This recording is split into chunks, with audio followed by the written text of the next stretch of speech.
Hey y'all, Rinas here. Hope you're doing absolutely amazing.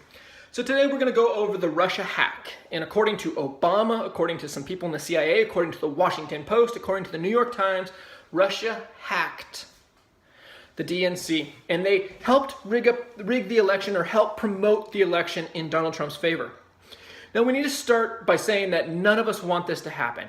As a Republican, a Democrat, a Libertarian, a Socialist, none of us want that our economy, our country, our political system, our debates, anything to be rigged from outside sources. We do not want their control on our election process or anything else of this kind.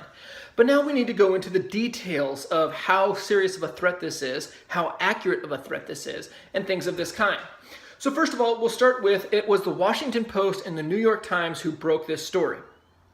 Both of these pages, or newspapers to say the very, very least, are far from accurate. In fact, the New York Times, after the election happened, they wrote an article on their own page apologizing to their readers, saying, please, please, please still listen to us. We will actually do a better job doing journalist type work because we have been so fraudulent and so in bed with Hillary Clinton that we really aren't being accurate or doing very good journalist work. So that's one of the sources that's breaking this story. Also, we are getting information from an anonymous source in the CIA saying that the CIA has a consensus that Russia hacked the United States or the DNC. So we have a bunch of maybe kind of consensuses. Now, of course, the top man in the CIA, he didn't come out and say, yeah, Russia did this. No, he didn't do that at all. So we have a bunch of mishmash. It's a bunch of blah. And so here's my issue though. Okay, so I have Republicans who are jumping out and they're defending Donald Trump on this. Okay, more power to you. I understand. Hey, there's no actual factual evidence. There's no real truth to this. We don't know where there's anything that we can actually prove. So far, it's all a bunch of hearsay from sources that won't put out their face, from sources that won't give factual evidence. That's a bunch of hogwash. That's propaganda. That's just trying to become, clickbait. But the same Republicans who are attacking this oftentimes are the same ones promoting things like pizzagate, which is the same exact thing. A bunch of circumstantial evidence, we don't know, we're not sure, kind of maybe they could have been there. And then we say, oh, well, we need to promote pizzagate, but Donald Trump is innocent of this hack. Now, I do not believe that the Russians hacked the election. If they have, they didn't affect anything, in my opinion. But I do that because I have no factual evidence. And we need Republicans to be doing the same exact thing when it comes to Pizzagate and different things like this. Otherwise, we're hypocrites. And who's going to listen to us when we're promoting a bunch of hogwash that we can't prove, a bunch of hearsay, and then at the same time we're saying, oh, no, don't listen to this source about Russia and how they interfere with the election because that's a bunch of hearsay.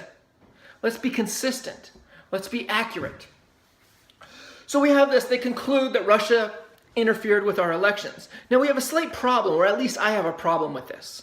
Okay, Russia interfered with our elections. Our CIA has said so. Our president himself said so. And he's far from the most accurate source in the world also. Now we have Julian Assange of Wiki Leaks who says that he has not received anything from Russia and that Russia has not helped him. Now I have a problem. I could listen to the CIA, who our own Senate Intelligence Committee blasted. And they said that it is a culture of misinformation. That was in 2014. So I could listen to them, or I could listen to Julian Assange, who has never, ever, ever published something inaccurate, not factual, in over 10 years. Who would you listen to? I personally pick Julian Assange. I personally pick Wiki Leaks, but that's just me. I feel like, when I listen to somebody and I'm hearing a bunch of conflicting stories, I'm going to listen to the more credible source. And when I hear someone that has never lied, has never posted a bunch of propaganda, has never been inaccurate, that's probably going to be the person I listen to. But let's say, for the sake of argument, let's say that Julian Assange is saying the truth, and let's say that Obama is saying the truth and that Russia still hacked the DNC. Well, that means that the DNC is so inept that John Podesta, all of his emails, they were able to gain access to them. And so we have WikiLeaks spamming those emails out on the public for months and months and months on end. And then Russia, a third world country, well, I shouldn't say third world country, but not the highest level country in the world, they were also able to hack the DNC.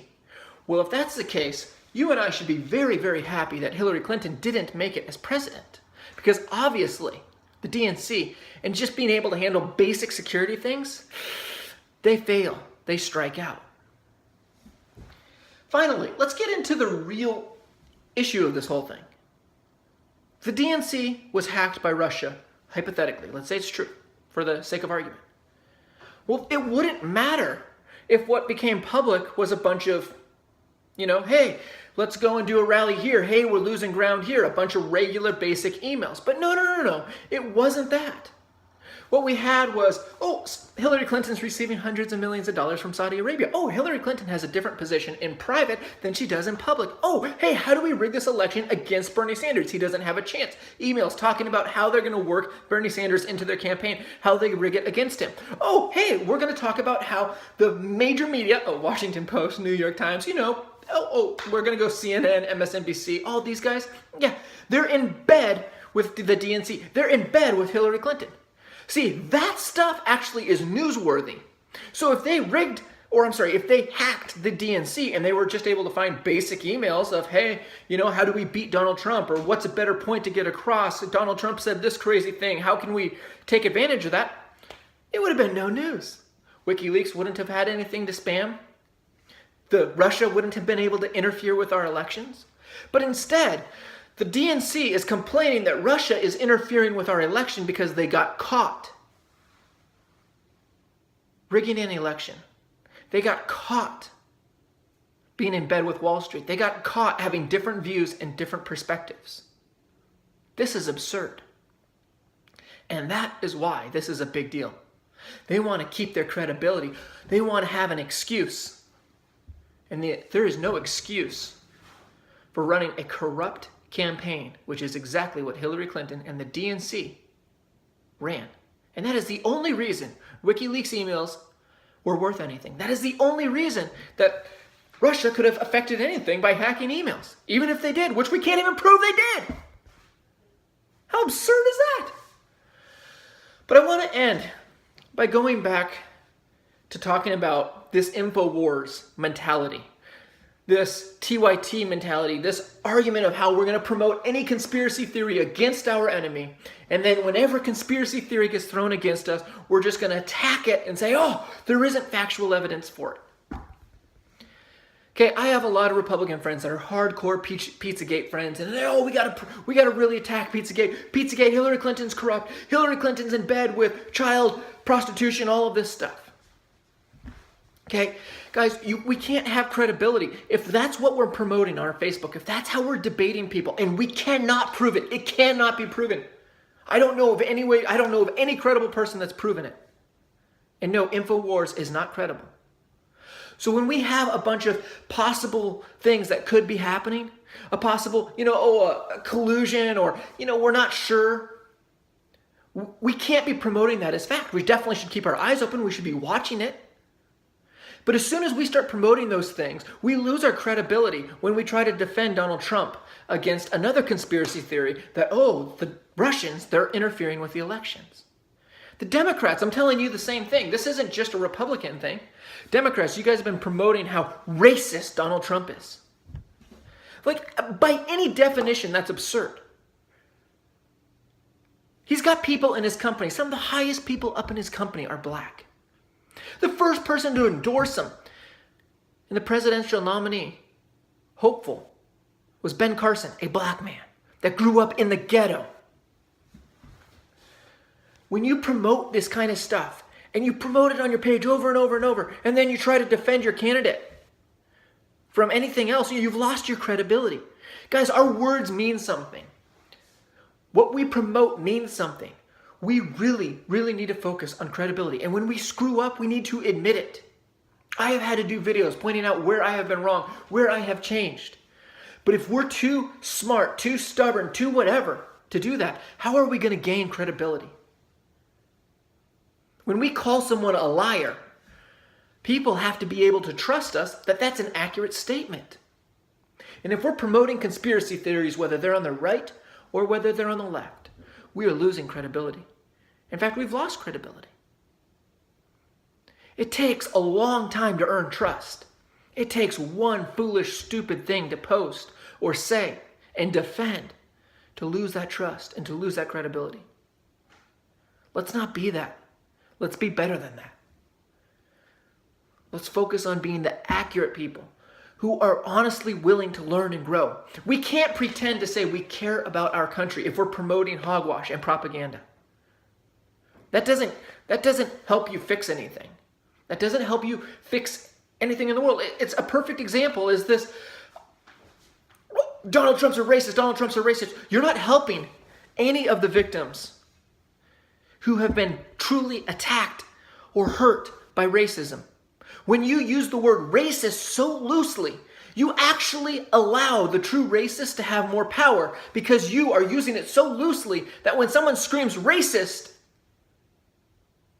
people like myself are slower to go and defend that person. When you say Donald Trump's a rapist, but there's no factual evidence for this whatsoever, we have one word of him making a joke. When you use the word rapist so loosely, and some girl screams rape and she's actually getting raped, and people like myself and other good people in this world hear the word rape and they go, oh, just another person crying wolf. You are hurting the victims, the true rape victims. For the people promoting Pizzagate, until we know it's factual, you're not helping. You're hurting. We need to be focused on truth because truth is what actually helps. Let's really focus and unite on truth and credibility. Guys, if you want more videos like this, please hit subscribe. I'd really appreciate it. If you guys like this video, give me a thumbs up. I really appreciate that also. Hit the notification button now that the YouTube is doing their new algorithm. They are making it so that way you are not going to get my new videos unless you are looking for the exact title or the idea, the type of video I'm posting. So you're not going to get anything new that I'm posting unless you have the notifications button post or hit. If you do not like this video, give me a thumbs down. But more importantly, tell me why. Let's turn this YouTube page into a page with dialogue, debate, discussion. Let's unite and actually focus on finding truth and fixing our country. That is all I have for tonight. Have a wonderful night. Peace out.